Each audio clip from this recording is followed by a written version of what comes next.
I think it's safe to say that most businesses are interested in income. Even not for profits need to have donors to continue to provide their services. The challenge has always been, beyond just knowing about individual purchases, how we keep track or keep in touch with what we've earned, what's been paid, and what remains outstanding. In 2014, a new feature to QuickBooks called the Income Tracker was added. The Income Tracker allows us to see unbilled and unpaid balances more easily.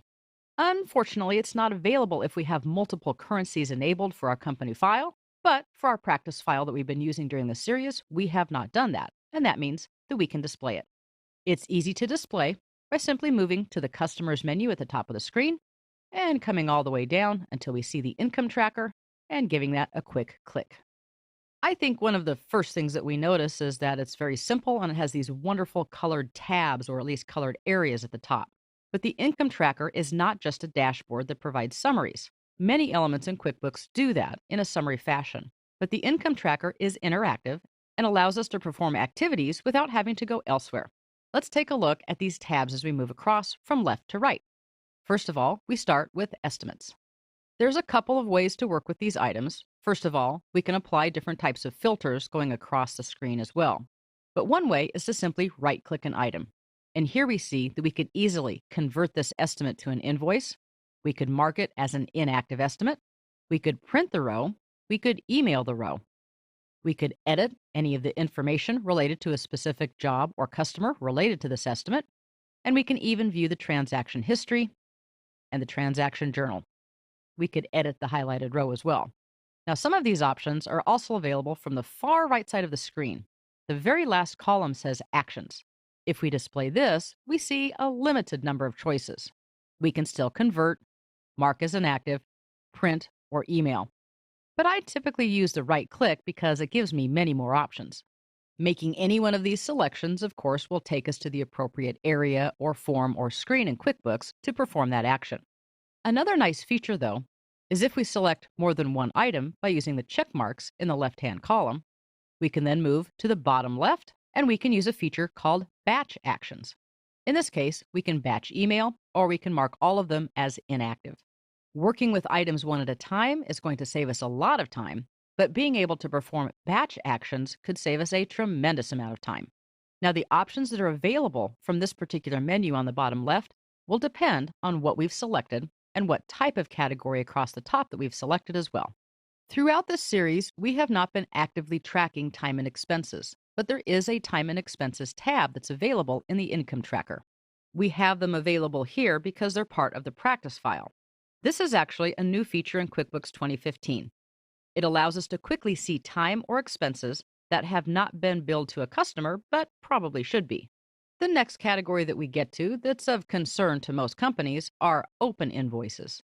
These are invoices that have been created but have not been paid yet. Related to that would be overdue invoices. Currently, we don't have any. If we were to open a transaction and to basically backdate it, then we would be able to see an overdue invoice. The fact that we do not have any currently overdue is a good thing. That means all of our customers are current and we don't have to worry about making any of those somewhat nasty communications about needing to pay their bill. To see how some of this interactivity works, though, let's go ahead and open the very first invoice for Brian Cook's Kitchen. Remember, we can do so by right-clicking, and then from the menu, we're going to edit the highlighted row. This displays the invoice, and let's go ahead and backdate this, and we're going to backdate it significantly from 2019 back to 2014.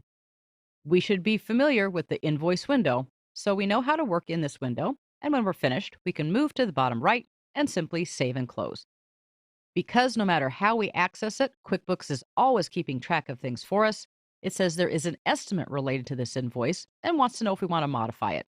For our purposes, we'll go ahead and say yes. One of the other beautiful things that QuickBooks does is it tries to keep us from making typographical errors, and this is a perfect example. We can set in our preferences the ability for QuickBooks to tell us if something is more than a certain number of days old. That often means a typographical error was made. Once again, because we're just trying to demonstrate something, we'll click or tap yes so that it saves the change. When we get back to the income tracker, we may be a little confused because our past due invoices still says zero overdue. I have to admit that this has to do with the fact that we're using the practice file. The practice file has been set up so that it doesn't really allow us to backdate things as far as we tried. It tries to keep everything current. If we look for the transaction we were just working with, we'll notice it's closer down to the bottom of the screen now. And even though we changed dates, it has put it back to 2019, so it's not currently showing past due. But the process is going to be the same. The fact that we can open transactions from the income tracker, make changes to them, and then use the different tabs at the top of the screen to tell us what we have open, what we have to bill for, what is an estimate that we either need to make inactive or convert to an invoice, and potentially what is overdue still applies. Likewise, the very last tab lets us see what has been paid in the last 30 days. So the income tracker came out in 2014, but one of the enhancements in 2015 can be found at the very upper right corner. It's the little gear icon. It's simple, but if we click on this, it allows us to customize, at least a little bit, the display of what we see. For example, we have not been tracking time and expenses in this series, and if we didn't use billable times and expenses at all in our business, we could remove the check mark, say OK, and get rid of that tab from the income tracker completely. By the way, if you've been using QuickBooks before and you remember something called the Collection Center, the Collection Center is still available. It's just not enabled by default because the income tracker has kind of replaced it. If we want to use the Collection Center, we need to move up to the Edit menu, come all the way down to the bottom to Preferences, select Sales and Customers from the categories on the left, come up to Company Preferences, the tab at the top center of the screen, and simply place the check mark that says we want to use the Collection Center. Now we can click OK in the upper right, say OK to QuickBooks needing to close all of the windows, give it just a couple of seconds to do that, and then we'll display it by coming to our shortcut bar on the left-hand side, bringing up the home page. We'll go ahead and collapse that down. Click on Customers to display the Customer Center. And I know that seemed like a lot of clicking, but once we get it set up, now what we can see is we have the Collection Center available from the toolbar. That would not have been available before. The Collection Center is basically the same thing as the income tracker, but the income tracker has a few more capabilities. It does provide a fast, easy way to review some of the important parts of our accounts receivable all in one place, without having to search through a lot of individual transactions. It allows us to work with them in a variety of ways to help ensure that we stay on top of income that is so critical for our business.